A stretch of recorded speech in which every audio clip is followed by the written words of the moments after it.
welcome back to my channel. My name is Charlotte Robbins. I'm here today to show you all the books that I want to read in November.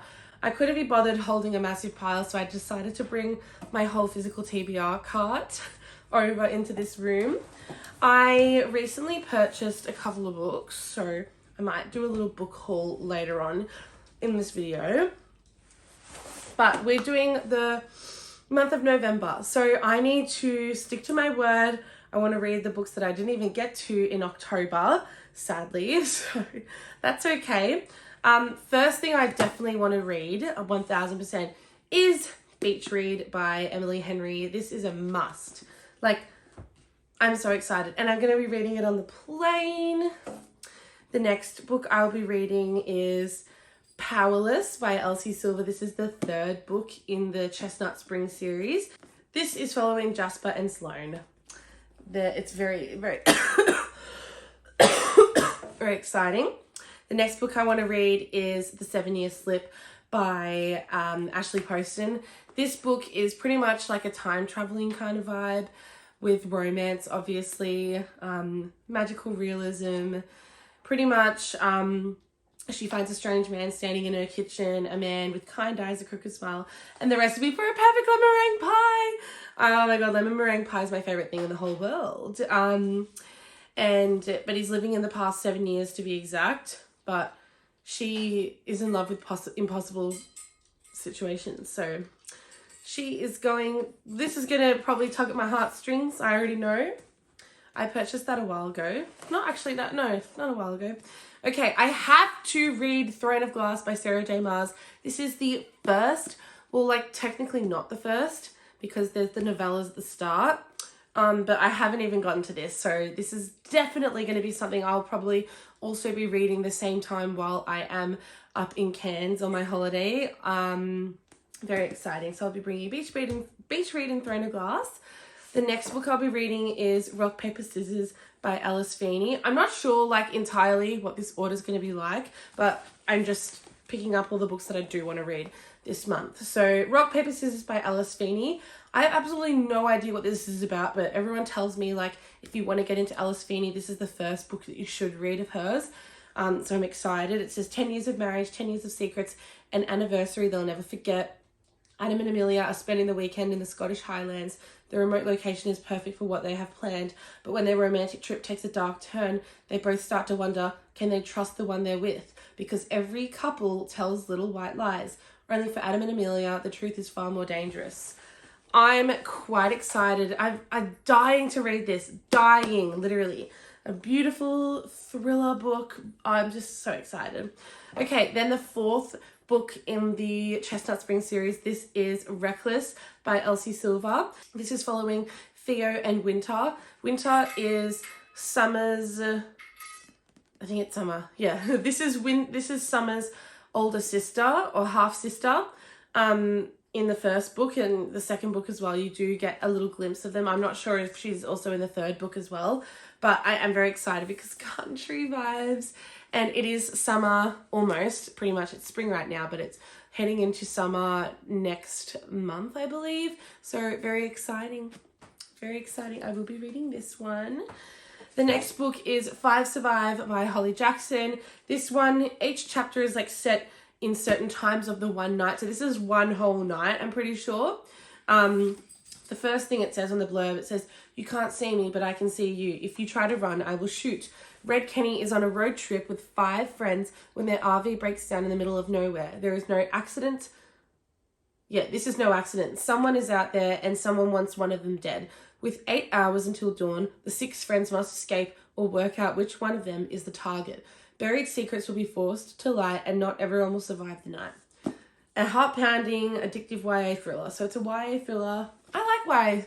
Like, I actually have really come to enjoy YA novels. I've read the whole A Good Girl's Guide to Murder series by Holly Jackson, and I absolutely loved it. Like, each time I was reading them, I found that I was reading them in almost one sitting. It was crazy. It was so crazy. The next one I'll be reading is Magnolia Park's The Long Way Home, written by Jessa Hastings. I actually have no idea what this is about. I feel like it might be a continuation of the first book, and I remember the first book was left on such a crazy cliffhanger and also a plot twist at the same time. She's a bit thick. There's around 70 chapters in this book. How many pages? Okay, well over 500. Sorry, I'm sick. Looking forward to reading this. The next book as well, this is Daisy Hates The Great Undoing. So this is the second book of the Daisy Hates, and it's literally right there on my kitchen counter. I am currently reading it right now. I'm about 50% of the way in, so I do need to get a kick. I need to kick my ass up and keep going. I want to finish that one today. So this is really exciting. This one, I can't read this because I still haven't finished the first Daisy Hates book, but this is the second part of the Daisy Hates situation. So yeah, really exciting. Also by Jessa Hastings. The next book, this is like a definite. Every book that I've just so recently shown is like a definite. I have to read these, and my goal each month is to always read 9 books plus. So 1, 2, 3, 4, 5, 6, 7, 8, 9 plus 10. So I could do that. Plus, and now these are, I'm really, really, really ambitious, aren't I? Because there's so many thick books. But this one is Project Hail Mary by Andy Weir. This one, I believe, is definitely like a sci-fi drama, literary fiction probably. I'm not entirely sure. Thick and big, bold handwriting, big, bold writing. So it says, Riley and Grace is the sole survivor on a desperate last chance mission. And if he fails, humanity and the earth itself will perish. Except that right now, he doesn't know that. He can't even remember his own name, let alone the nature of his assignment or how to complete it. All he knows is that he's been asleep for a very, very long time, and he's just been awakened to find himself millions of miles from home with nothing but 2 corpses for company. His crewmate's dead, his memories fuzzily returning. Ryland realizes that an impossible task now confronts him. Hurtling through space on this tiny ship, it's up to him to puzzle out an impossible scientific mystery and conquer an extinction-level threat to our species. And with the clock ticking down and nearest human being light years away, he has to do it all alone. Or does he? So this is an irresistible interstellar adventurous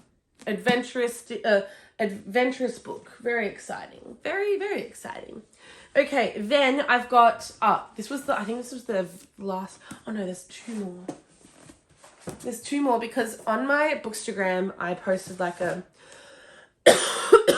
I posted all the books that I wanted to read in like this cute little table. Oh my God, I'm so fixated on blue at the moment. It's so funny. Okay, so the next book I have is The Love Hypothesis by Ali Hazelwood. Yes, I still haven't even gotten to this. I'm pretty sure from memory, Jack Edwards, who I look up to definitely on this app, is he didn't like this as well as well, maybe he did. I can't remember. I'm gonna fact check that. Yeah, but I think I hear a lot of really good praise for this book, or some people just don't like it, but it's definitely a romance book. It's STEM romance as well, so you've got that sort of theme and setting, which is really exciting. So I'm excited to read this. I've had this on my shelf for ages, so I do need to get to it. And then lastly, this is like the definite ones. We've got Bear Town by Frederick Backman. So I'm guessing this has some romance. I'm hoping there's some romance. Like I only read book, even if I'll read a book, but it has to have somewhat romance. It has to have a subplot romance. Like there has to be a hint of it. Otherwise I won't read it. Like, I'm crazy. Bear Town is a small town in a large Swedish forest. For most of the year, it is under a thick blanket of snow, experiencing a cold and dark that brings people closer together or pulls them apart. Its isolation means that Bear Town has been slowly shrinking with each passing year, but now the town is on the verge of an astonishing revival. A bright new future is just around the corner, until the day it is all put in jeopardy by a single brutal act. It divides the town into those who think it should be hushed up and forgotten, and those who'll risk the future to see justice done. Can one young man find the courage to speak a truth no one wants to hear. I was looking at book recommendations that have, it's giving off like small town Gilmore Girls vibes. Apparently like this is definitely giving Luke Danes as well. So he's my favorite in Gilmore Girls. I'm obsessed with my little grumpy man. So I'm excited. I'm actually so excited for that. I'm hoping it's a romance, a bit of literary fiction, something to really like, you know, tick my gears in my head. I wanted to do a reread of Icebreaker. I've read this. It's by Hannah Grace. I read this last year. I absolutely loved it. Loved it. And I just the other day finished Wildfire by Hannah Grace as well. So I really just want to scrape up my knowledge again and read through this whole book of Dick. Reread it all. And it's just going to make me feel all spicy and excited and motivated to be spicy myself. And then I've got In the Company of Witches by Aurelie Wallace. I think this is like completely ambitious, but I'm hoping I can do it. Don't know if I can. I really don't know if I can. But this is In the Company of Witches by Aurelie Wallace. This is apparently a series. This took me so long to get. So this is another Gilmore Girls kind of like recommendation. I was looking all over the internet for like book recs that give off Gilmore Girls, and apparently this one is. And the second I saw someone post about like, this is the perfect Gilmore Girls / fall / witchy vibes book rec, and I was like, getting it, added it to the cart, purchased. This was expensive as well. It was like almost actually I think it was like $32 or something. Anyway, I got it. It's tiny, but that's really cute. And it took 3 months to come here because they kept saying, oh, the warehouse, it's been pushed back later and later and later. And I was like, are you serious? Like, okay. I waited and then it finally came and it was so exciting. So it says, when a guest dies in the B&B, she helps her aunts run. A young witch must rely on some good old-fashioned investigating to clear her aunt's name in this magical and charming new cozy mystery. Oh, it's a cozy mystery. This is going to be my first Olivia Blake book, I'm pretty sure. It is Masters of Death by Olivia Blake. It's a fantasy, but it's got a bit of romance, I'm pretty sure. It says, there is a game that the immortals play. There is only one rule, don't lose. Viola Merrick is a struggling estate agent and vampire, but her biggest issue is that the house she's selling is haunted. The ghost haunting this mansion has been murdered. Until he solves the mystery behind his death, he refuses to move on. Fox Demora is a medium. He's also a shameless fraud. He's not entirely useless, however, as he's also the godson of death. When Viola seeks out Fox to resolve her ghost infestation, Fox becomes embroiled in a quest that neither her nor Vi expects or wants. Luckily, they can enlist a crew of supernatural creatures, including a poltergeist, a demonic personal trainer, a sharp-voiced angel, and a love-stricken reaper. Soon, Vi and Fox discover that the difference between a mystery lost love and an annoying dead body isn't nearly as distinct as they thought. It sounds so fascinating to me, so I do want to read this, but I mean, that's a lot of books. That's a lot of books. It's crazy. It's actually quite insane. I have a lot of ambition. I bought this one the other month, and it's thick, and everyone that's read it and has vlogged about it have said it's not worth reading. And I'm like, why did I waste my money on this? But also, I love Jennifer Lynn Barnes, so of course I will read it sometime. I have so many other books to get to, guys. Oh yeah, and also I have The Cruel Prince. Forgot about that. Yeah, so I will definitely be reading this. This is The Cruel Prince. I actually DNF'd this once because I was like, ugh, I'm not getting into it, but I will get into it because I'm going to make it my mission. So I'm going to read this. Going to put this all back now. I need to have some lunch because I think I'm dying. I don't feel very well. They say she was seen on occasion pacing the rocks, staring out at the midnight sea. She stole his dog and dyed a key lime green.